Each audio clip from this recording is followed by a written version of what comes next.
Bénissons le Seigneur, chantons et célébrons ses louanges. Bien-aimés, si nous voulons parler en termes de religion, le christianisme est la seule religion qui nous présente un sauveur. La seule. D'autres parleront d'un prophète. Mais nous sommes là au nom d'un sauveur. Il nous a sauvés. C'est parce que nous sommes dans l'incapacité de nous sauver que nous avons besoin d'un sauveur. Nous ne sommes pas capables de nous sauver. C'est en cela qu'il est venu pour nous sauver. Lorsque tu as besoin d'un sauveur, cela veut dire que tu es dans l'incapacité de te sauver. Moi, j'étais dans l'incapacité et lui, il est venu me sauver. Voilà pourquoi toujours nous bénissons le Seigneur. Alléluia. Bien-aimé, je suis très content de te voir ce matin. Mais nous sommes là pour le célébrer, pour lui rendre un culte.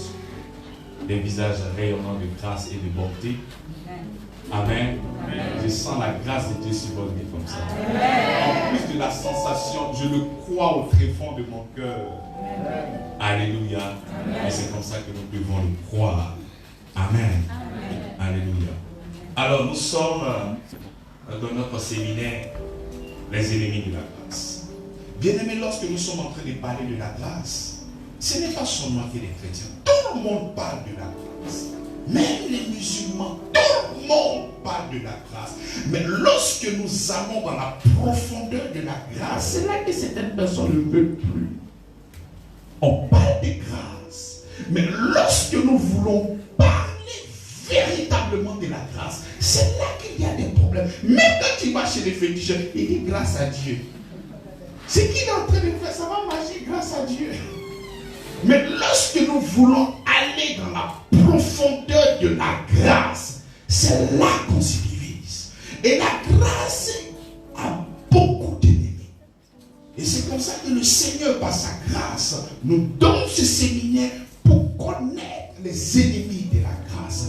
Cette grâce qui nous a été donnée.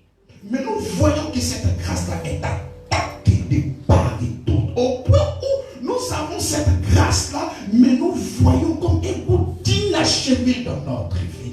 Mais j'ai reçu la grâce. Mais pourquoi tant de problèmes? C'est parce que la grâce a des ennemis. C'est en cela que nous avons commencé ce séminaire, les ennemis de la grâce. Et là maintenant, nous sommes au 6e ennemi. Nous avons vu, pour le premier ennemi, l'équilibre. Tu chantes la grâce, tu parles de grâce d'une manière doctrinale. Tu sais que Dieu t'a fait grâce. La Bible déclare que nous sommes bénis de toutes sortes de bénédictions. Mais tu n'es pas capable de te lever, prendre tes dossiers, aller déposer. Tu as peur. Mais comment est-ce que cette grâce-là va se manifester si tu n'as pas le courage de prendre ton CV, aller demander de l'emploi? C'est lorsque tu seras en train de demander que la grâce va se manifester. Donc nous chantons la grâce, mais dans nos comportements, mais dans notre vie ne témoigne pas la grâce. Ça, c'est un ennemi. Voilà pourquoi de l'autre côté, il faut la connaissance de la grâce. De l'autre côté aussi, il faut pratiquer. Très important. Nous avons vu un second ennemi, la peur, qui est un ennemi de la grâce. Que tu sois conscient ou non, lorsque la peur s'installe, elle prend le contrôle de ta vie. Tu as peur de t'investir. Mais si je m'investis, autrefois, j'ai donné mon argent. Mon argent, ils ont volé. Donc cette fois-ci, j'ai peur de remettre encore mon argent à nouveau. Et la peur arrive à te modeler. Au point où tu laisses là, et il y a comme un esprit de lassitude sur toi, et tu ne peux pas bouger.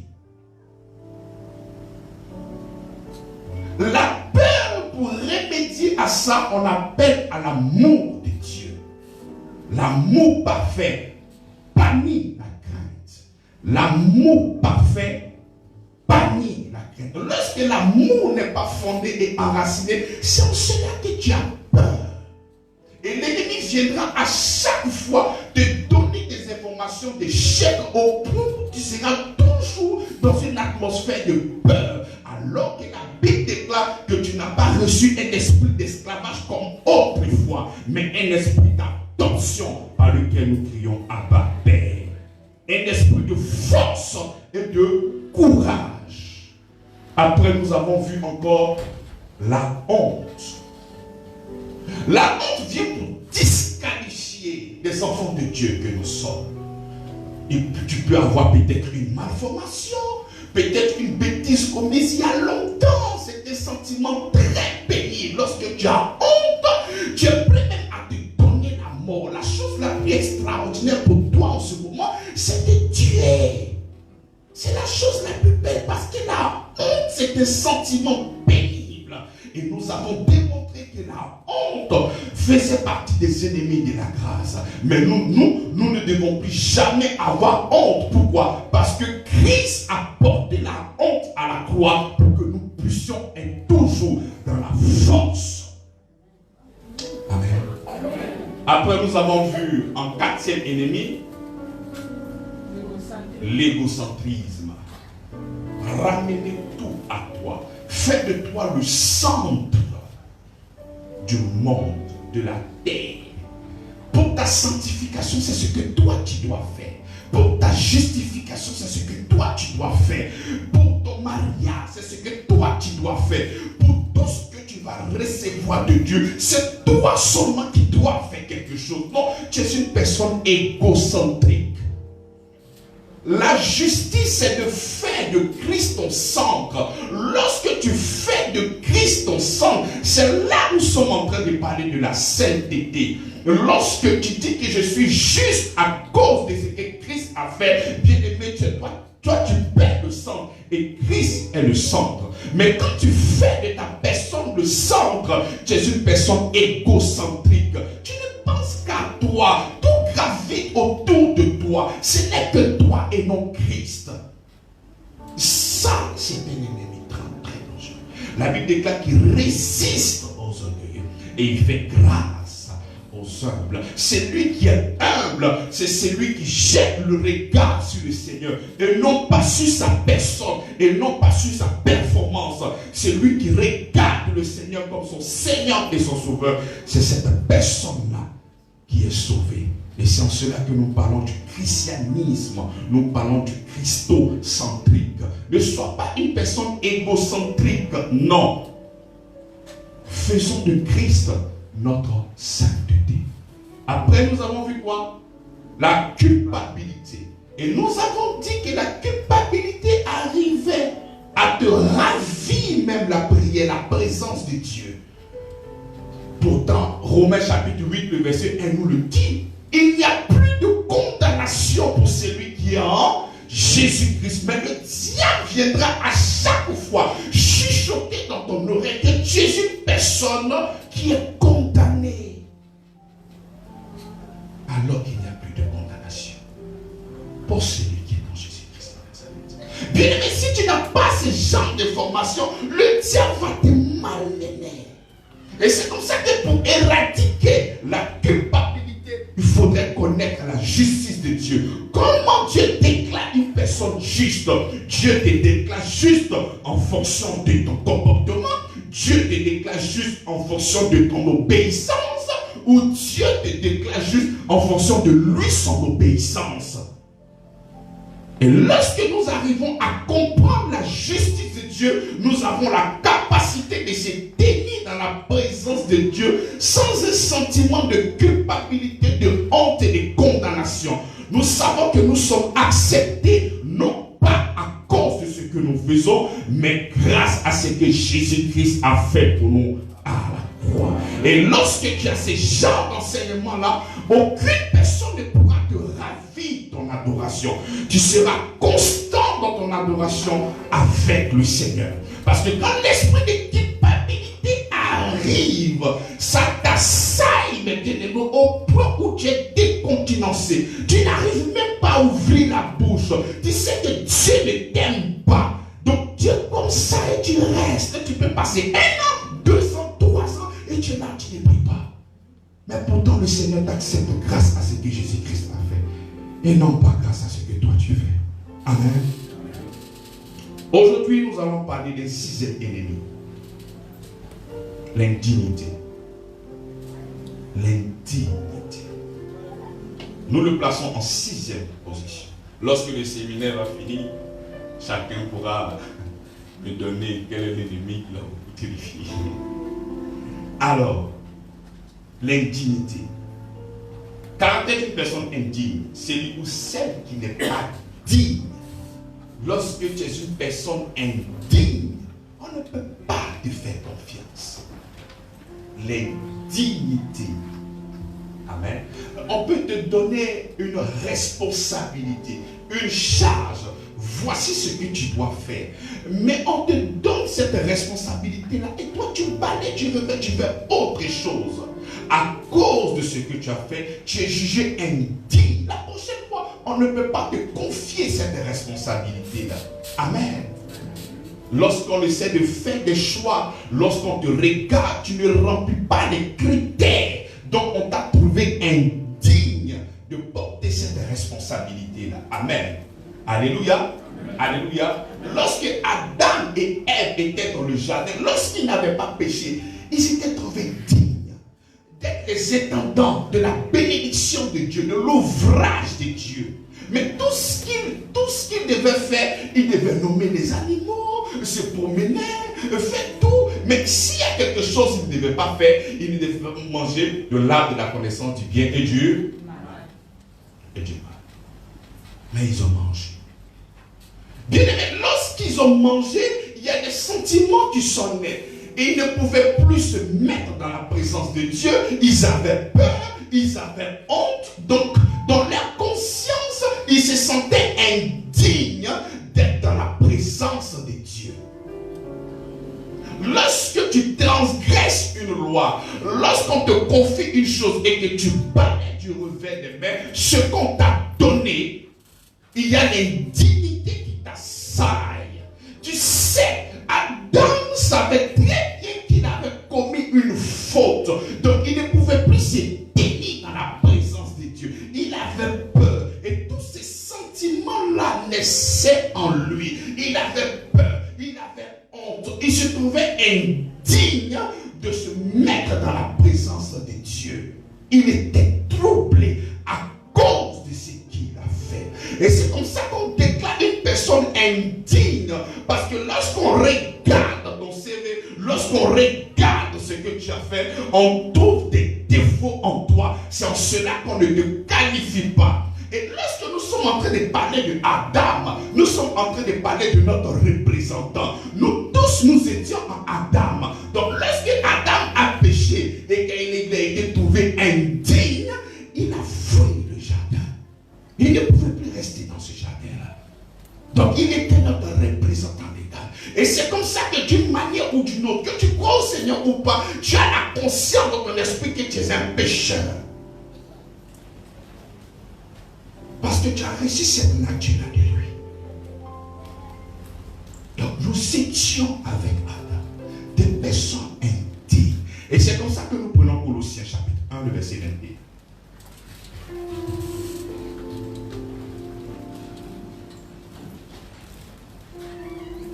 Il dit, et vous, qui étiez autrefois étrangers et ennemis par vos offenses et par vos mauvaises œuvres, et vous, qui étiez autrefois étrangers, lorsque Adam a commis le péché, il a quitté le jardin. Hier, il était enfant de Dieu, mais après la désobéissance, il est devenu enfant de colère. Parce qu'il a reçu un héritage, il a reçu la nature de l'ennemi, il a reçu la nature du diable. Donc nous étions maintenant ennemis de Dieu, étrangers. C'est comme ça que Colossiens lui dit, et vous, vous qui étiez autrefois étrangers et ennemis, par vos pensées et par vos mauvaises œuvres, nous avions été trouvés indignes à cause de notre mauvaise pensée, à cause de nos mauvaises œuvres, par vos mauvaises œuvres. Virgule, il vous a maintenant réconcilié par sa mort. Et c'est comme ça que le premier Adam, il a échoué. Quand le premier Adam, il est venu, il était dans le jardin. C'est lui qui a nommé toutes choses, les animaux, tout ça. C'était l'œuvre du premier Adam. Mais lorsqu'il a été trouvé indigne, il a quitté le jardin. Mais la bonne nouvelle, c'est qu'il y a un second Adam qui est venu. Quand le second Adam est venu, la Bible dit, il vous a maintenant réconcilié par sa mort dans le corps de sa chair, pour vous faire paraître devant lui, saint, irrépréhensible et sans reproche. De la manière que le premier Adam est venu, et par sa désobéissance, nous avons reçu cette nature d'indignité. De la même manière que Christ est venu, il est venu et il a obéi à toutes ses ordonnances. Et quand il a obéi à toutes ses ordonnances, il est parti à la croix. Dans le seul but que tu sois juste, dans le seul but que tu sois saint, dans le seul but que tu sois irréprochable, dans le seul but que tu sois trouvé digne. Donc lorsque le premier Adam vient, il retourne avec l'indignité. Il s'est trouvé indigne. Et comme c'est un héritage que nous avons reçu de Adam, il nous s'est trouvé aussi indigne. Voilà pourquoi la Bible déclare que vous qui étiez autrefois étrangers et ennemis par vos pensées et par vos mauvaises œuvres. Mais grâce au second Adam, il nous a donné cette position de dignité. Pas d'indignité, mais de dignité. Par son corps, il a fait ce travail. Apocalypse chapitre 5, le verset 9 nous dit. Et il chantait un cantique nouveau en disant, tu es digne de prendre le livre et d'ouvrir les sceaux, car tu as été immolé et tu as racheté pour Dieu par ton sang des hommes de toute tribu, de toute langue, de tout peuple et de toute nation. Par Adam, nous avons reçu cette nature-là, pécheresse. Par Adam, nous avons reçu cette indignité, mais par Christ, par son obéissance, par tout ce qu'il a fait à la croix. Et la Bible déclare qu'il est digne de recevoir la louange. La Bible déclare qu'il est digne de recevoir la louange. Pourquoi? Parce qu'il a été trouvé digne d'ouvrir le livre et d'en remplir les sceaux. Mais comme c'est une loi d'imputation, par Adam, par le premier Adam, il nous a donné cette indignité. Par Christ aussi, si lui il a été trouvé digne, c'est que moi aussi je suis trouvé digne auprès de Dieu. De la même manière que lui il a été trouvé digne, c'est de la même manière aussi Dieu me voit digne en lui. Par le sacrifice, par ce qu'il a fait, par son obéissance. Parce qu'il est bon de se souvenir que c'est parce que Adam a désobéi qu'il a eu cette nature pécheresse. Donc il faut savoir aussi, c'est parce que aussi Jésus-Christ a obéi que nous avons reçu cette nature de justice. Ce n'est pas à cause de ce que tu as fait. Tu le crois au fond de ton cœur, sans même avoir posé une action. Tu crois que le péché d'Adam t'a été donné, transmis par héritage. De la même manière, lorsque Christ vient et il est obéissant, il te communique aussi cette nature de justice et de sainteté. C'est une question d'héritage. Donc si aujourd'hui, dans le livre d'Apocalypse, il a été trouvé digne, toi aussi tu as été trouvé digne. Toi aussi tu as été trouvé digne. Cependant, il faut le recevoir dans ton cœur. Le sacrifice est pour l'humanité tout entière. Le sacrifice est pour toute la race, pour tous les peuples, pour toutes les nations. Cependant, il faut recevoir cette personne-là qui est digne là, dans ton cœur. En fait, que tu sois aussi une personne digne. C'est donc, prenons Jean chapitre 1, verset 12. Il nous dit, mais à tous ceux qui l'ont reçu, à ceux qui croient en son nom, elle a donné le pouvoir de devenir enfants de Dieu. Mais je m'étonne de voir certaines personnes, nous tous nous sommes enfants de Dieu. Nous ne sommes pas tous enfants de Dieu. Nous sommes tous des créatures de Dieu. Mais nous avons la possibilité, la capacité de devenir enfants de Dieu. Et nous devenons enfants de Dieu par notre adoption par Jésus-Christ de Nazareth. Lorsque nous sommes en train de dire par, c'est ce que Dieu a fait pour nous. C'est ce que Christ a fait pour nous. La Bible déclare que vous êtes sauvés par la grâce, au moyen de la foi. Si nous avons un moyen pour recevoir l'œuvre de Christ, c'est par la foi. Donc lorsque nous croyons qu'il est digne parce qu'il est mort, lorsque nous croyons qu'il est digne parce qu'il a souffert, lorsque nous croyons qu'il est digne parce qu'il a été enseveli, lorsque nous croyons qu'il est digne, qu'il est ressuscité des morts et qu'il est assis à la droite de Dieu, toi aussi tu es qualifié d'une personne digne. Il faut croire en l'œuvre de Christ. Voilà pourquoi nous tous nous parlons de Jésus. Toutes les religions que vous voyez parlent de Jésus-Christ. Même les historiens connaissent Jésus-Christ. Voilà pourquoi le calendrier, il y a avant Jésus-Christ et il y a après Jésus-Christ. Mais lorsque nous allons maintenant dans le contenu de Jésus, c'est là maintenant qu'on se sépare. Nous croyons qu'il est mort pour notre péché. Nous croyons que l'œuvre à la croix nous donne la capacité d'être digne et d'être accepté auprès du Père. C'est là la différence. Donc lorsque tu crois en ce Jésus-là, lorsque tu crois en l'œuvre qu'il a fait, la Bible déclare qu'il t'a donné le pouvoir de devenir enfant de Dieu. Lorsque tu crois en lui, tu deviens enfant de Dieu. Amen. Mais quand je parle comme ça, vous pouvez vous dire que mais cet ennemi-là, il n'est pas trop dangereux. Mais il est dangereux. Vous savez pourquoi il est dangereux?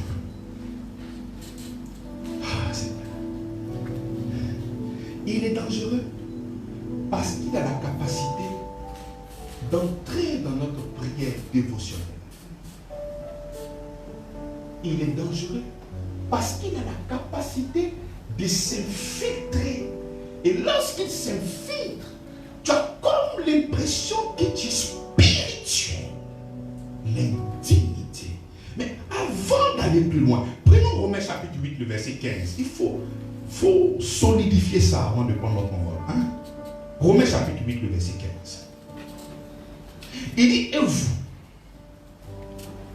et vous n'avez point reçu un esprit de servitude pour être encore dans la crainte. Amen. Mais vous avez reçu un esprit d'adoption par lequel nous crions Abba, Père. Il dit, vous n'avez pas reçu un esprit d'esclavage comme autrefois, mais vous avez reçu un esprit d'adoption. Donc ça veut dire quoi? Dieu nous a adoptés en... Donc légalement, juridiquement, tu es l'enfant de Dieu. C'est-à-dire Dieu a la capacité de taper ta poitrine et de crier haut et fort que je suis un enfant de Dieu. Lorsque tu le dis, en arrière-plan de cette pensée-là, c'est parce que tu crois au sacrifice expiatoire de Jésus-Christ de Nazareth. Et c'est en lui que nous sommes adoptés. Pourquoi nous sommes adoptés? Parce que nous sommes justes. Parce que Dieu nous a trouvés justes. Parce que Dieu nous a trouvés saints. Parce que Dieu nous a trouvés purs. C'est en cela que nous sommes avec lui. Bien-aimé, Dieu n'est pas sympathisant. Dieu n'est pas si à moi, il ne peut pas même avoir le péché et la justice en lui. Mais si tu as été trouvé digne, c'est parce que tu es juste, c'est parce que tu es saint et c'est parce que tu es parfait. Pas à cause de ton comportement, mais c'est la loi de l'imputation. C'est grâce à ce que Jésus-Christ a fait. Mais le sixième ennemi de la grâce, qui est l'indignité, il arrive à s'infiltrer dans ton adoration. Oh Seigneur, je ne suis pas digne. Et quand tu le dis ça, on te voit spirituel. Ah, le gars là, il est spirituel. Je suis un pauvre pécheur, Seigneur. Je suis un voleur. Mais tu es en train de dire quelque chose qui ne te concerne pas. Ce n'est pas toi, ça. Ah non, je suis un menteur, je passe mon temps à pécher. Oh Seigneur, mais quand les gens autour de toi t'entendent dire ça, mais le gars là, il est spirituel, il est humble, quelle humilité. Bien aimé, ça n'a rien à voir avec l'humilité. c'est un mensonge. Rappelez chaque jour à ton esprit que tu es un pécheur. Mais c'est que tu n'es pas enfant de Dieu. Mais même les religieux ont créé cette prière-là. Priez pour nous, pauvres pécheurs. Mais toi, tu n'es pas un pauvre pécheur. Toi, tu es un grand juste. Mais si des gens comme Abraham, ceux qui n'avaient pas encore vu le sang de Jésus, on avait la capacité de l'appeler juste. Mais toi, Jésus-Christ est mort pour toi et tu te dis, je suis pauvre pécheur. Mais tu n'es pas un pauvre pécheur. Tu es un grand saint. Tu es le Fils de Dieu. Tu es la représentation de Dieu sur la terre. Tu es ambassadeur de Dieu. Mais comment chaque matin, dans ta prière dévotionnelle, tu arrives à te rappeler que tu es un pauvre pécheur. Et puis tu veux recevoir quoi de Dieu? Tu veux recevoir quoi de Dieu? La Bible déclare que c'est la prière du juste qui a une grande efficacité. Mais toi, tu dis que je suis pauvre pécheur. Ah Seigneur, je ne suis pas digne. Mais dis seulement une parole et je serai guéri. Mais celui qui a donné ce verset-là, c'était un pauvre Romain. Ce n'était pas un croyant. Mais toi, tu es un enfant de Dieu. Et cette parole-là, elle ne te concerne pas. Toi, tu ne peux pas dire, pauvre pécheur que je suis, j'ai besoin seulement que de quelque chose. Non, tu n'es pas un pauvre pécheur. Tu es un juste. Et c'est comme ça que l'intimité arrive à se filtrer dans notre adoration. Et tu ne le vois pas venir. Tu te vois spirituel. Mais ce n'est pas une question de spiritualité. C'est un mensonge du diable. L'intimité. Et c'est comme ça qu'il arrive. Et il se faufile. Et il se faufile. Dedans. Je ne suis pas juste. Je ne suis pas saint. Mais bien aimé, c'est pas lorsque tu vas dire que tu n'es pas juste que tu vas devenir juste. Laissez cette prière-là à ceux qui n'ont pas accepté. Et même ceux qui n'ont pas accepté, c'est pas en le disant que tu vas devenir. La Bible est à celui qui reçoit l'abondance de la grâce et qui tombe de la justice régnant en Jésus. C'est une question d'imputation. Ce n'est pas quand je viendrai dire que je suis un pauvre pécheur que Dieu fera de toi une personne juste. C'est pas quand tu vas rappeler à Dieu tous les péchés, tous les coups que tu as fait depuis l'endémie Toé, qu'il va venir te déclarer juste. Il dit celui qui croit est déclaré juste. Est-ce que tu crois? C'est pas rappeler à l'esprit que tu es un pauvre pécheur. Tu n'es pas un pauvre pécheur. Quand tu dis pécheur, nous sommes en train de parler de la nature. Mais toi, tu es devenu enfant de Dieu. Et celui qui est enfant de Dieu, il est juste, il est saint et il est parfait. Mais comment venir devant le trône de Dieu et dire à Dieu que je suis un pécheur? Comment dire? Et tu penses que tu es spirituel. Et tu penses que tu es spirituel. C'est un mensonge. Ce n'est pas la vérité. Et c'est comme ça que lorsque tu n'as pas cette conscience, la Bible déclare, approche-toi du trône de la grâce avec assurance. Mais tu ne peux pas t'approcher du trône de la grâce. Pourquoi? Parce que tu es conscient qu'il y a des péchés que tu viens de commettre. Parce que tu es conscient que tu es un pauvre pécheur. Parce que tu es conscient que tu ne peux pas être aimé de Dieu. Et c'est comme ça que l'intimité va plus loin. Et quand tu as en arrière-plan que tu es un pauvre pécheur, arrive un moment, Père, pourquoi m'as-tu abandonné? Parce que puisque tu sais que tu es un pauvre pécheur, et parce que tu es un pauvre pécheur, il y a des choses que tu n'arrives pas à voir, il y a des bénédictions que tu n'arrives pas à voir, et tu vas commencer à crier maintenant, Seigneur, pourquoi m'as-tu abandonné, moi, pauvre pécheur, Seigneur? Mais il n'a jamais dit ça dans la Bible. Il dit, je ne te délaisserai point. Je ne te délaisserai point. Il dit, je ne te délaisserai point. Je serai avec toi jusqu'à la fin. Mais cette parole-là, elle existe, elle est là. Mais comment est-ce que toi, tu peux te poser ce genre de questions? Pourquoi m'as-tu abandonné? Mais depuis quand il t'a abandonné? Depuis quand il t'a abandonné? Depuis quand? Je t'abandonnerai point. Je ne te délaisserai point. Et c'est comme ça que quand l'intimité est dans ton esprit, ça part jusqu'à là. Ah Seigneur, accompagne-moi. En voyage, ne me laisse pas. S'il te plaît. En 2016, quand on a perdu le vieux, il y a un gars qui ont prié là. Il dit, vous pouvez faire tout, mais ne touchez pas à la sinon le sorcier va vous avoir. Donc quand on est en train de prier, Seigneur, je suis un pauvre pécheur, ne m'abandonne pas, Seigneur. Et je vais t'abandonner. Parce qu'il n'est pas avec les pauvres pécheurs, il est avec les justes. Donc quand tu dis que tu es juste, tu n'as plus besoin de dire Père, accompagne-moi. Parce qu'il est avec les justes. Et c'est ce que tu es devenu en Christ. C'est ce que tu es devenu en Christ. Arrêtez de vous attribuer une nature qui n'est pas la vôtre. Lorsque nous croyons en Jésus-Christ, nous devenons justes. C'est ce que Colossiens a dit. Il dit, pour vous faire paraître devant lui saint, pécheur, saint. Mais la sainteté ne commence pas après la mort. La justice ne commence pas après la mort. Ce que tu es en train de confesser sur la terre résonne jusqu'à dans l'éternité. Donc lorsque tu es en train de dire que tu es un pécheur, bien aimé, c'est l'enfer qui va attendre.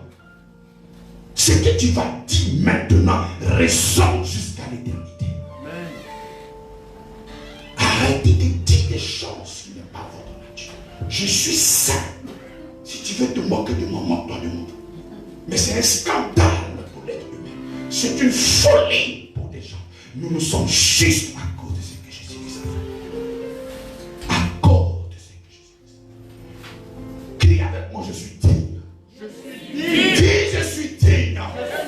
Si les gens t'ont disqualifié, le Seigneur te qualifie aujourd'hui. Dis, je suis digne. Ce marché-là est pour toi. Quelles que soient les manigances qu'ils sont en train de faire, Dieu t'a qualifié pour recevoir. Dis, je suis digne. Cet homme-là est pour toi. Dis, je suis digne. Cette femme-là est pour toi. Ce mariage-là t'appartient. Dis, je suis digne. Cette sainteté, Dieu l'a produit pour toi. C'est pas toi qui l'a produit. Donc tu seras juste, saint et parfait. Et personne ne pourra te la vie. Personne ne pourra t'enlever cette justice. Dis, je suis juste. Sur la terre, le ciel veut te relier. Le créateur du ciel et de la terre t'a accepté. Dis, je suis juste. Je suis digne. Bien-aimé, c'est ce que tu es. Lorsque nous prenons l'histoire de Jacob et d'Ésaü, ce texte-là me plaît tellement. Isaac, Jacob n'a pas été trouvé digne devant les yeux de son père, mais il a été trouvé digne devant les yeux de sa mère. Mais ce qui me touche, la Bible déclare que Isaac aimait Jacob parce que c'était un chasseur, mais Rebecca aimait pour rien. Pour rien. Pour rien. La Bible dit, Rebecca aimait Jacob. Point. Mais pourquoi Isaac aimait Ésaü? Parce que c'était un bon chasseur. Bien-aimé, Dieu t'aime. Pas parce qu'il a vu quelque chose, mais parce qu'il t'aime. Si les gens t'aiment à cause de quelque chose, lui t'aime pour rien. C'est en cela que le salut, la vie éternelle est infinie. Parce que s'il t'aime par rapport à quelque chose, le jour que cette chose-là ne sera pas là, il ne pourra plus t'aimer. Si Ésaü n'était plus un bon chasseur, on n'allait plus l'aimer. Mais Rebecca aimait Jacob pour rien. Non, prenons le texte. C'est quoi? C'est Genèse 25.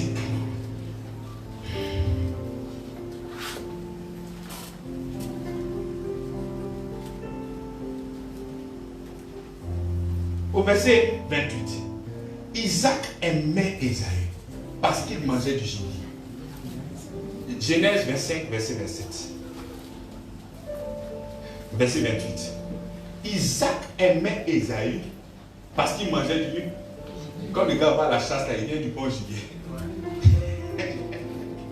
Bien aimé, quand vous voyez Isaac et Jacob, ce sont les deux alliances. Il y a la loi et il y a la grâce.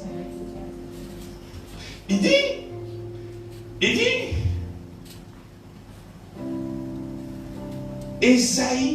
Isaac aimait Ésaü parce qu'il mangeait du gibier. C'est à cause de ça qu'il aimait. Mais quant à Jacob, et Rebecca aimait Jacob. Point. Bien aimé, si Dieu doit savoir, mais pourquoi il t'aime, il ne va rien trouver. Parce qu'il t'aime. C'est là le véritable amour. C'est là le véritable. On continue au verset. Mais lisons même le verset 27. C'est magnifique. Ses enfants grandissent.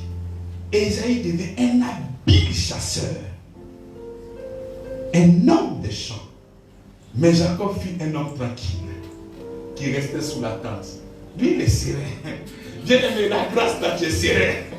J'ai dit, la grâce là, c'est la sérénité. Dis sérénité. Sérénité. Les gens vont courir à gauche, les gens vont courir à droite, ils vont remuer le ciel, ils vont remuer la terre. Mais toi, Dieu va te donner ça pendant que tu seras en train de dormir.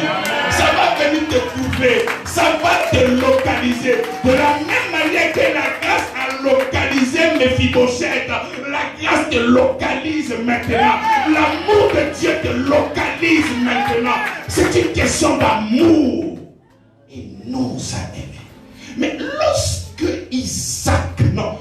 Jacob était indigne de recevoir la bénédiction de son père, l'amour de la mère l'a poussé à faire quelque chose. Qu'est-ce qu'elle a fait? Elle dit à son enfant, voici ton père est prêt à donner la bénédiction.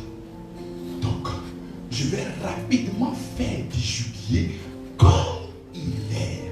Et tu iras à la place de ton frère pour recevoir la bénédiction. Il dit, maman, c'est pas la bénédiction que je vais recevoir, mais c'est la malédiction. Parce que si s'aperçoit que ce n'est pas moi, mais il va me maudire. Elle dit que cette malédiction-là tombe sur moi. Et c'est comme ça que la malédiction là, on te dit que ça ne va plus régner sur ta vie parce que c'est ici Jésus-Christ. La malédiction est ici Jésus-Christ. La Bible déclare qu'il s'est fait malédiction pour que toi tu sois béni. Mon fils, ne t'inquiète pas pour la malédiction. Moi je récupère cette malédiction là. Allons-y seulement.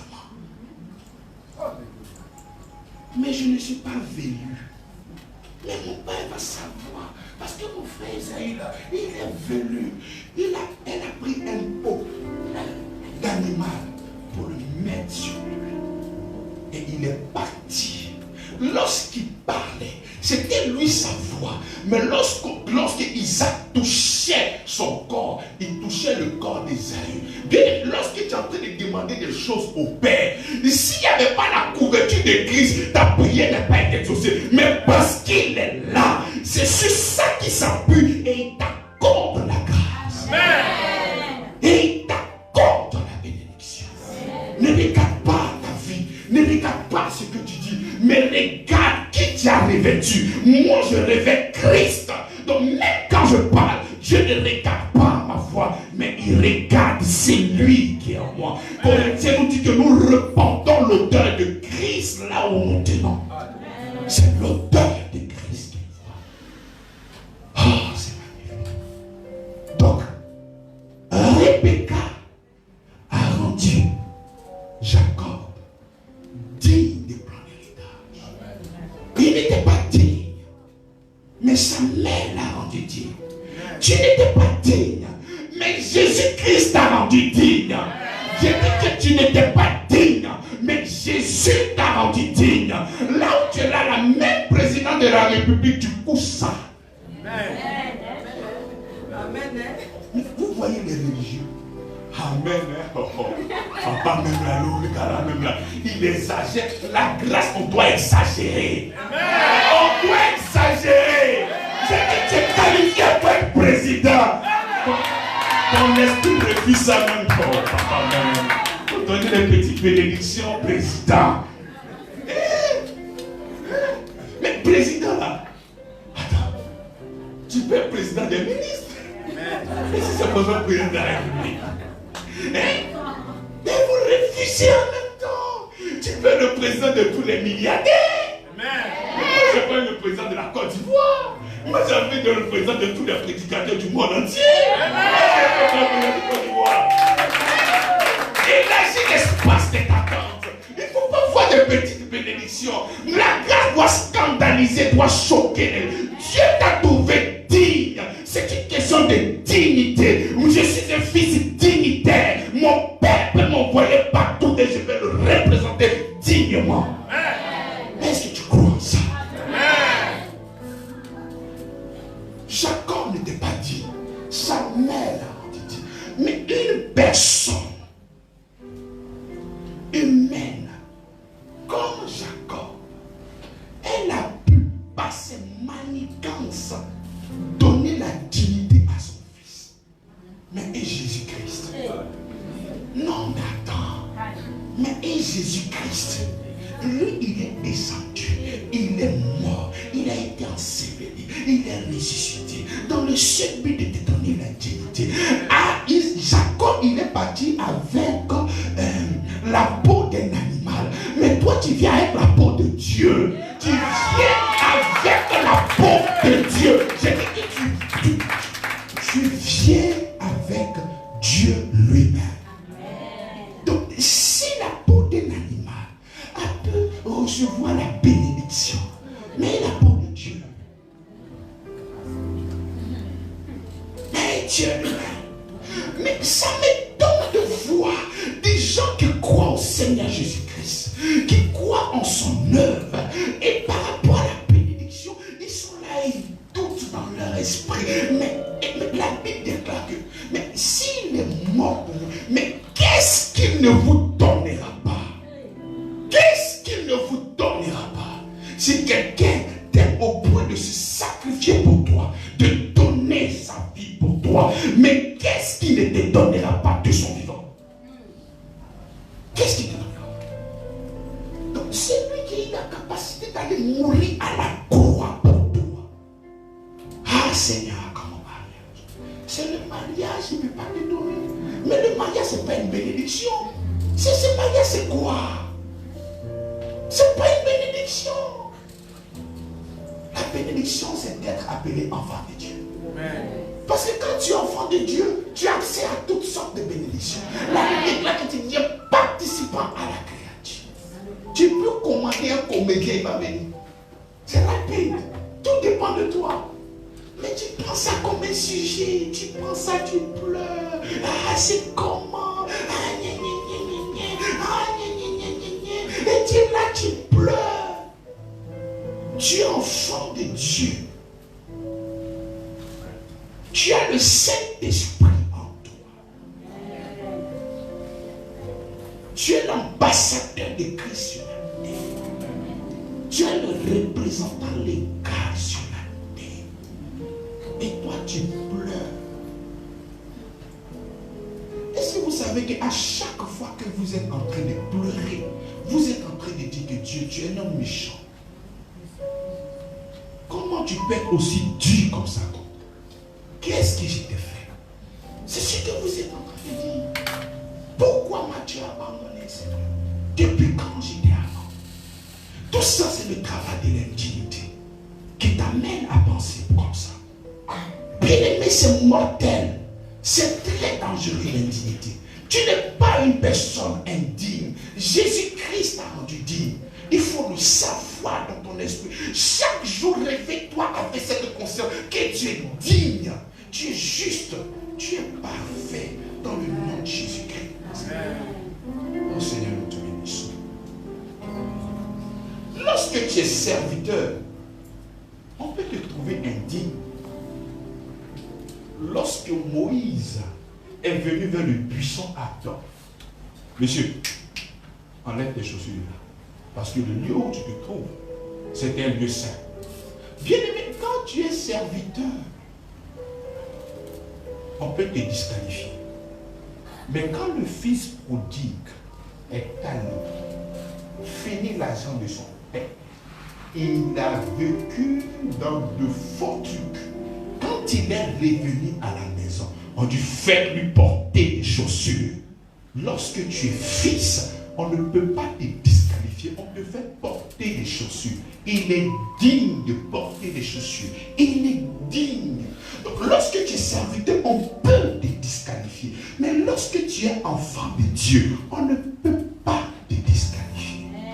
Le fils prodigue, avec tout ce qu'il a fait, il n'a pas été disqualifié. Parce que l'amour ne fait que qualifier. La loi disqualifie. Et toi, tu n'es pas dans cette alliance de la loi. Toi, tu es dans la grâce. Voilà pourquoi tu es qualifié au nom de Jésus-Christ.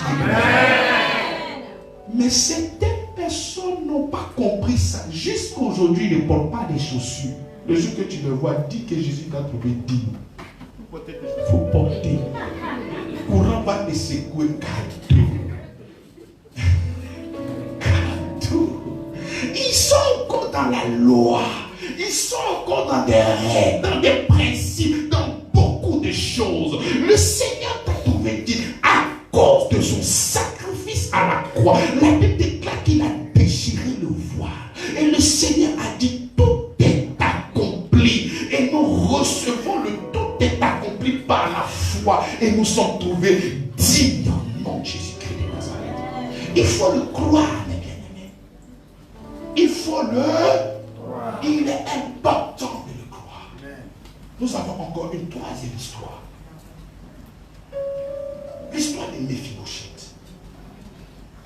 Lorsque Saül et son fils Jonathan sont tombés au fond, il y avait la nounou qui gardait le fils de Jonathan, qui s'appelait Méphibosheth. Lorsqu'elle a eu l'information que ces deux-là sont morts, elle a fui. Elle a tellement fui en fuyant, Méphibosheth est tombé. Et quand il est tombé, il a eu des problèmes aux pieds, pète des pieds. Et il a envoyé où ça? À l'eau des bars. C'est là-bas qu'il était. À l'eau des bars. À l'eau des bars. Dis l'eau des bars. C'est un lieu réservé pour les handicapés, pour des gens qui n'ont pas de valeur, pour des personnes indignes. Dis l'eau des bars. C'est comme ça que peut-être il y a des gens qui se sont levés dans ta famille, qui ont pris ton âme, qui ont pris beaucoup de choses et ils t'ont envoyé à l'eau des bars. Dis l'eau des bars. C'est vrai, sur cette terre, nous pouvons voir des personnes qui ont des puissances occultes, qui peuvent véritablement prendre l'esprit, l'âme des gens pour les mettre dans beaucoup de choses. Mais ça, c'est quand la grâce n'a pas encore crié. Il était encore à l'eau des bars. Dis l'eau des bars. Mais lorsque David va rentrer au pouvoir, il va dire quelque chose de fort. Il dit, reste-t-il dans la maison de Saül une personne à qui je veux faire du bien? Reste-t-il à quelqu'un ici à grâce sur grâce à qui je veux faire du bien? À qui je veux faire du bien? La grâce a localisé Méphibosheth, lui qui était à l'eau de bas. Il était pétri de pieds. Il n'avait pas le droit de rentrer dans la cité du roi parce qu'il était pétri de pieds. Mais la grâce n'a pas fait rentrer seulement, mais il a fait rentrer à la table du roi. Je ne te dis pas que tu vas rentrer dans la grâce. Je te dis que tu vas manger avec des rois. Je te dis que tu vas manger avec des ministres. Tu vas manger avec les décideurs de ce monde-là, pas de ce pays. J'ai dit de ce monde, des fils et des enfants, ils ont bien loin des grands prédicateurs et des champions au nom de Jésus. Lorsque la grâce localise, ça te fait rentrer dans un lieu secret et la grâce te conduit là-bas. Ils ont fait monter Méphibosheth à la table du roi. Nous voyons là-bas l'adoption. Il n'était pas de la lignée de David. Mais quand la grâce te localise, il y a l'adoption. Il est devenu fils. Il est dans le royaume. Il est dans la royauté. Il marche avec eux. Mais je soupçonne que lorsqu'on venait chercher Mephibosheth, et son pied perdu, il n'a pas eu fui. Lorsque tu ne connais pas l'alliance de Christ vers toi, tu ne peux que fuir. Mais quand tu sais que Dieu a fait alliance avec lui-même, pour que toi tu sois béni, bien aimé, toute chose qui arrive, c'est un challenge pour toi parce que derrière ça, il y a une bénédiction. Amen. Et puis ça, quelqu'un qui traverse une période difficile, c'est pas une période difficile, mais la gloire sera tellement scandaleuse que les gens vont croire que ton Dieu là, il est vraiment puissant. Les gens vont croire que ton Dieu là, il est vraiment le Seigneur des Seigneurs, il est vraiment le roi des rois, il est vraiment Alpha et il est Oméga. C'est lui qui a créé toutes choses. C'est un Dieu qui est puissant. Toi tu es limité, mais lui n'est pas limité. Nous prions un Dieu qui est vivant. La grâce a localisé une personne qui était dans le fin fond de l'Amazonie, à l'autre départ, avec des pieds. Qu'est-ce que la grâce ne peut pas faire? Et ça, c'est l'alliance entre Jonathan et David. Ça, c'est l'alliance de deux hommes qui envoient une personne à l'autre départ, à la royauté. Et l'alliance de Dieu avec Dieu. Et l'alliance de Dieu avec lui-même. Et c'est lui qui t'a envoyé là-bas. Mais c'est que lui qui va t'envoyer où ça? Et toi, tu es dans une alliance comme ça. Et tu dis que je suis indigne. Mais je soupçonne que Mephibosheth va arriver. Mais roi, je suis indigne de manger à tata. Ouais, tu es indigne. Mais l'alliance fait que toi, tu es une personne digne. Et c'est comme ça. Et il faut le croire. Il faut le croire. Parce que si tu ne crois pas, le diable va passer par l'indignité pour te ravir plein de bénédictions. Amen. Amen. Nous prenons Actes chapitre 1, verset 46. Quelqu'un pour me dire ça? Actes 13, 46. Actes 13, 46.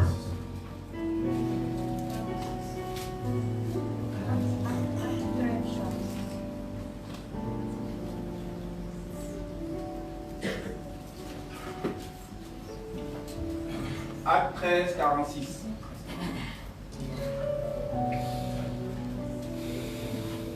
Paul et Barnabas leur dit avec assurance: c'est à vous premièrement que la parole de Dieu devait être annoncée.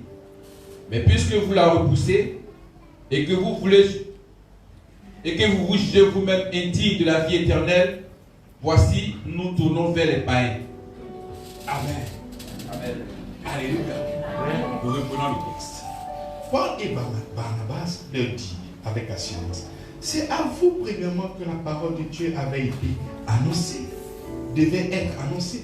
Mais puisque vous la repoussez et que vous vous jugez vous-même indigne de la vie éternelle, voici, nous nous retenons vers les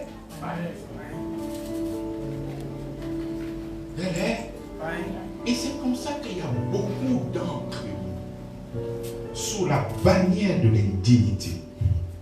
Nous arrivons à faire sortir ce genre de paroles. Ah Seigneur, je ne suis pas digne d'être riche. Donne-moi juste un peu pour ne pas que je te désobéisse. Donne-moi juste un peu de paix que je te réunis. Ils vont s'asseoir dans le proverbe.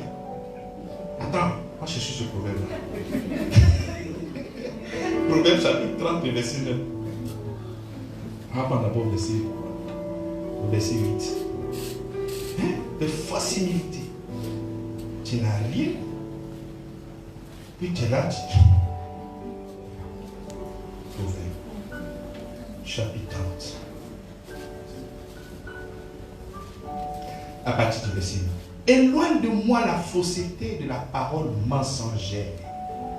Ne me donne ni pauvreté. Bon, déjà, celui qui a écrit le livre de Proverbes là, l'esprit que j'ai me donne la capacité de le corriger. Parce que nous sommes dans la seule croyance. Ce n'est pas Dieu qui te donnera l'esprit de pauvreté.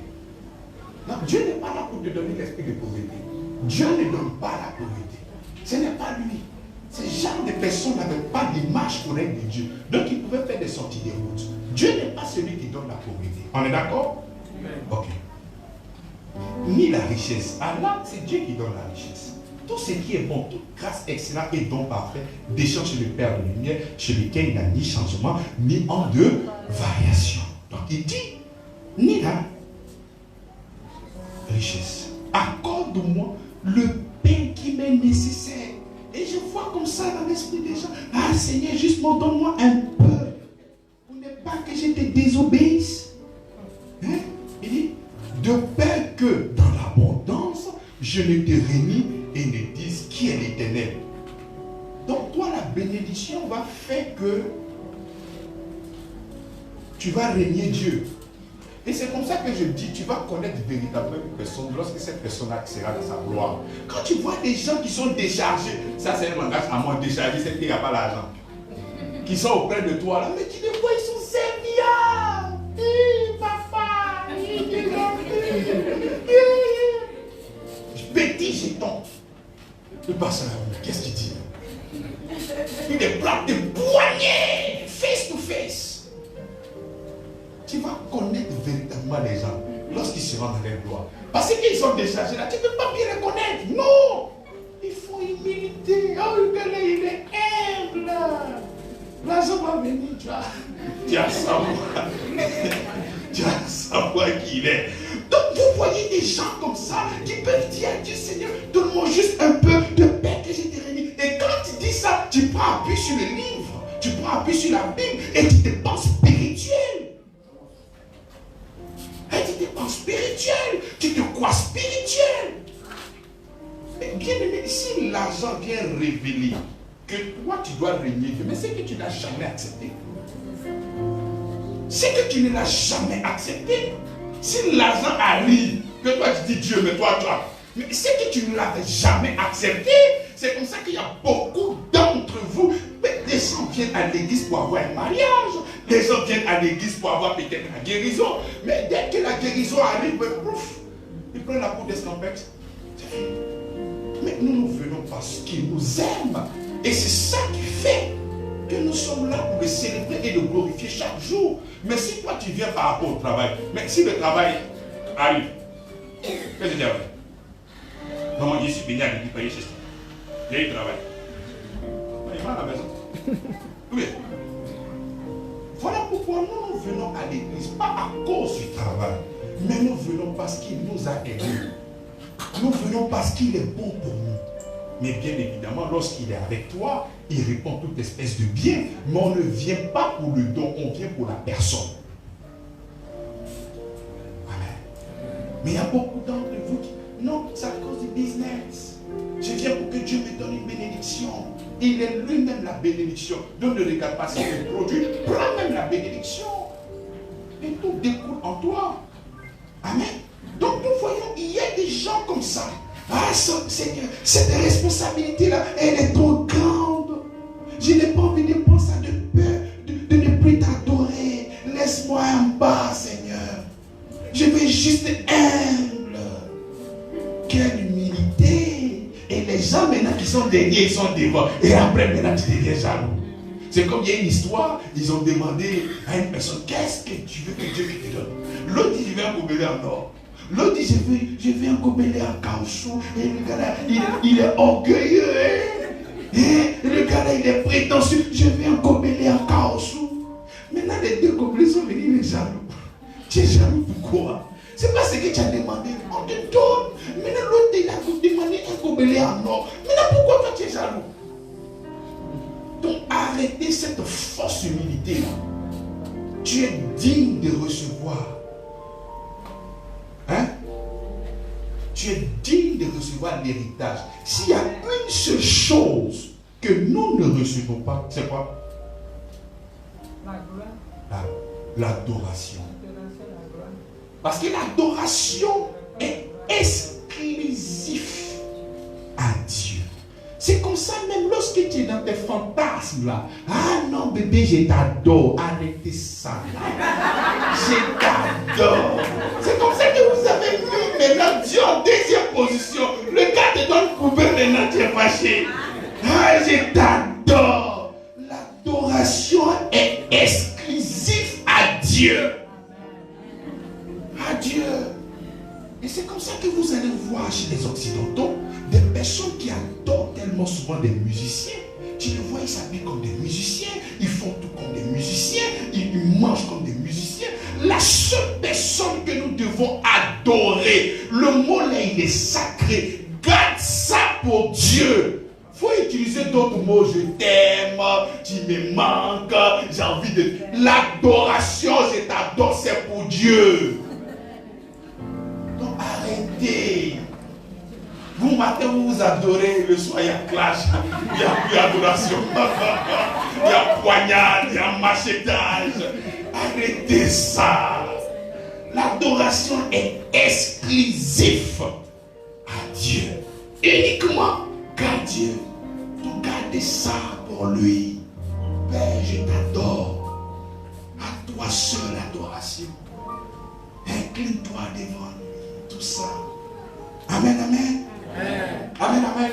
Donc nous sommes trouvés dignes grâce à ce que Jésus-Christ a fait. Lorsque nous avons en arrière-plan nos défauts, lorsque nous avons en arrière-plan tout ce que nous avons commis hier, ça nous pousse à déclarer que nous sommes indignes. Mais Dieu ne regarde pas tes impairs. Dieu ne regarde pas là où tu as fauté pour te déclarer digne ou indigne. Dieu regarde Jésus-Christ et il te qualifie d'une personne digne. Là où la terre, là où les gens t'ont méprisé, lui seul te déclare digne. Mais si le Seigneur te déclare digne, mais qui peut être comme toi? La Bible déclare qu'il dispose à tes ennemis toutes choses. Même tes ennemis en ta faveur. Même tes ennemis en ta faveur.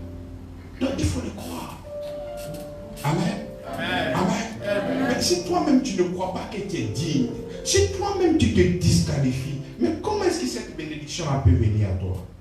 Si toi-même tu te disqualifies parce que tu te trouves indigne, mais comment cette bénédiction vient à toi? Comment? Mon premier marché dans le transit, je ne connaissais rien. Le gars m'a demandé, est-ce que tu peux faire sortir? Il dit, mais ça c'est un petit peu. Ça c'est. Il fait ça sortir tout le temps dans mon. C'est là maintenant, coupe dans le port et elle grand frère. Dieu, il y a un peu marché, on fait comment? Mais tu ne peux pas dire que tu es indigne. Il faut déjà le croire dans ton esprit. Et il faut savoir ce que Christ a fait. La Bible déclare que je peux tout par celui qui me fortifie. Donc lorsque tu crois que tu ne peux pas, il faut savoir que Christ est en toi et il puise tout. Mais il y a une partie même qui m'intéresse et qui me touche. Il dit, je me glorifie de ta faiblesse. Donc lorsque tu penses que tu es faible, c'est là que le Seigneur se glorifie. Donc quand tu penses que tu es faible, c'est pas maintenant que tu vas fuir. C'est là que tu laisses la puissance de Dieu en train de travailler avec efficacité. C'est comme ça que même pour la prédication, avant de commencer, mais je me suis trouvé indigne de parler de lui. Et on a commencé avec des projecteurs. Et il y a un gars qui est venu. Il a dit, bon, si c'est pour venir les télé là, lui va aller télé chez la maison. C'est ce jour-là, il m'a rendu digne. Et on a pris le micro, on a commencé à parler du Seigneur. Donc d'une manière ou d'une autre, l'indignité rentre là. Ne pense pas que tu es trop spirituel. Ça rentre. Mais il faut savoir que tu es digne. Noé a été trouvé digne. Sans aller à l'école, il a construit l'arche de Noé. Mais si toi, tout seul, te dis, il faut consulter ça, il faut comment, Seigneur? Tu as commencé à dire que tu es une personne indigne. Mais si le Seigneur te donne une mission, il te donne aussi la capacité. Il a vu Jérémie. Il dit, je suis un enfant. Il ne dit pas que tu es un enfant. Peut-être même qu'il a tapé sur sa bouche. Ne dis pas que tu es un enfant. Je serai avec toi. Lorsque Dieu est avec toi, tu n'es plus un enfant. Tu as Dieu dans ton sein. Ce n'est plus seulement que ta capacité, c'est la capacité de Dieu qui est en extérieur. C'est ça qu'il faut comprendre. Donc arrêtez de faire à chaque fois des croisements avec votre personne. Mais la Bible déclare que si je vis, ce n'est pas moi qui vis, c'est lui qui vit en moi. Mais je sais que je ne peux pas. Et c'est comme ça que tu as rejeté, tu as repoussé plein de bénédictions sous prétexte que tu étais spirituel. Sous prétexte que tu étais humble. Rien à voir. C'est comme ça que ce poste-là, c'était à toi. Mais tellement que tu es une personne, tu ne veux pas vraiment faire, tu ne veux pas te mettre en avant. Tu es resté dans ton coin, comme ça, tous les jours, petit, parce que tu es humble. Non, mais aspirer à des postes de supériorité, ce n'est pas de l'égocentrisme, ce n'est pas être une personne égocentrique, mais les meilleurs sont en nous. Nous sommes les enfants de Dieu, mais nous aspirons à la gloire. Donc aller à un niveau supérieur, ça nous permettra d'avoir une plateforme afin d'annoncer l'évangile. C'est comme ça.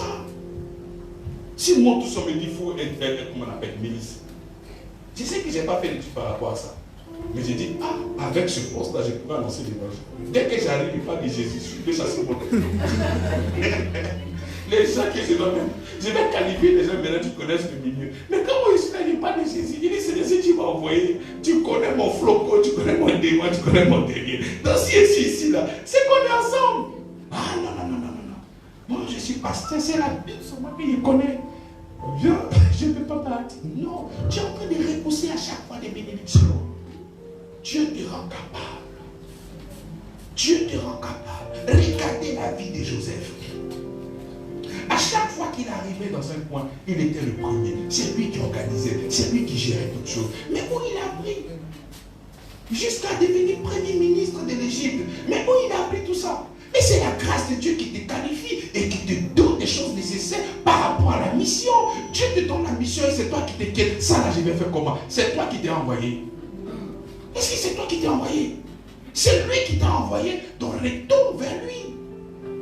Et c'est lui qui va encore te donner les éléments qu'il faut. Donc, bien aimé, ne pas sous-estimer l'indignité. C'est un ennemi qui est très dangereux.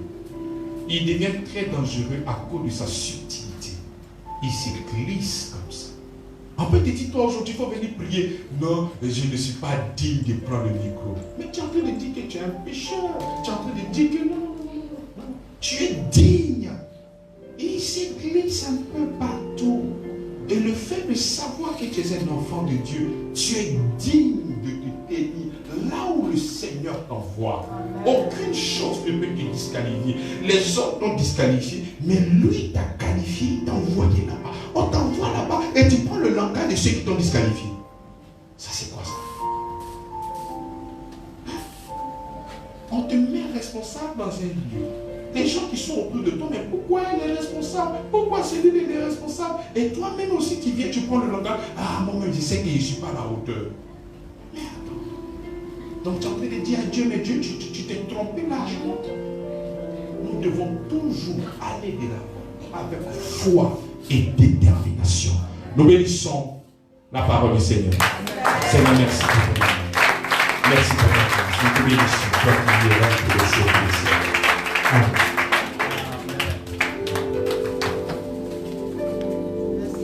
Alléluia, alléluia. Peuple juste, peuple saint, peuple parfait, comme Dieu. Ou bien c'est trop lourd, comme Dieu. Nous sommes saints, nous sommes justes, nous sommes parfaits. Dieu nous a qualifiés. Nous sommes nés de Dieu. Nous sommes les chouchous de Dieu. Nous sommes le résultat de son amour. Alléluia. Acclamez pour cette parole que Dieu nous a donnée. Alléluia. Alléluia. Oh, vraiment, après cette parole, je ne sais pas. Je me sens aimée. Qui se sent aimé? Alléluia. Je me sens aimée. J'avais quelques doutes, mais je me sens aimée. Je me sens aimée pour tout ce que Dieu a fait. Il nous a enlevés à l'eau des bas. Amen. Et il nous a fait asseoir à la table des rois. Alléluia. Alléluia. Il y a un chant qui dit: ta grâce m'a trouvé tel que je suis, sans valeur et pourtant belle de prix. Majesté. Nous allons chanter tous ensemble avant de prier. La grâce de Dieu m'a trouvé telle que je suis. La grâce de Dieu est partie me chercher. Pendant que je ne le connaissais, je ne connaissais pas Dieu, la grâce de Dieu m'a soulevé et m'a fait asseoir à la table de roi, telle que j'étais. Alléluia. Majesté. Alléluia, on va se lever. Et on va dire merci pour cette parole que Dieu nous a donnée. Merci pour sa justice, pour sa paix. Merci pour sa sainteté. Sans valeur et pour ta perle de prix. Je ne savais pas que j'avais du prix aux yeux de Dieu. Par ton amour, je suis transformée. Il m'a transformé. En présence de ta majesté. Avec la majesté. Majesté. Tu es la majesté. En chantant sans majesté. Avec la majesté.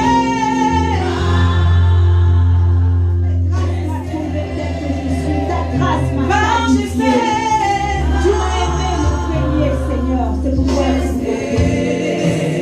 t'adore. Ta grâce m'a trouvé telle que je t'aime. Sans valeur et pour toi perle de prix. Par ton amour je suis transformée. Par ton amour je suis transformée.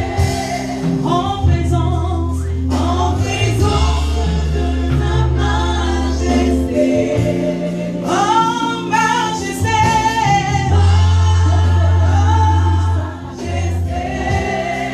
Avec la majesté.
que tu as véhiculé au travers de ton serviteur. Merci pour cette parole. Nous sommes nés de toi. Merci parce que nous sommes justes. Tu nous as déclarés justes. Tu nous as déclarés saints. Tu nous as déclarés parfaits. Tu nous as qualifiés. Merci Seigneur. Nous pouvons nous approcher du trône de la grâce avec assurance. Tu nous as enlevés à nos débats et tu nous as placés à la table des rois parce que tu es le Dieu d'alliance. Merci Seigneur pour cette grâce. Merci Seigneur. Gloire à toi Seigneur. Le prix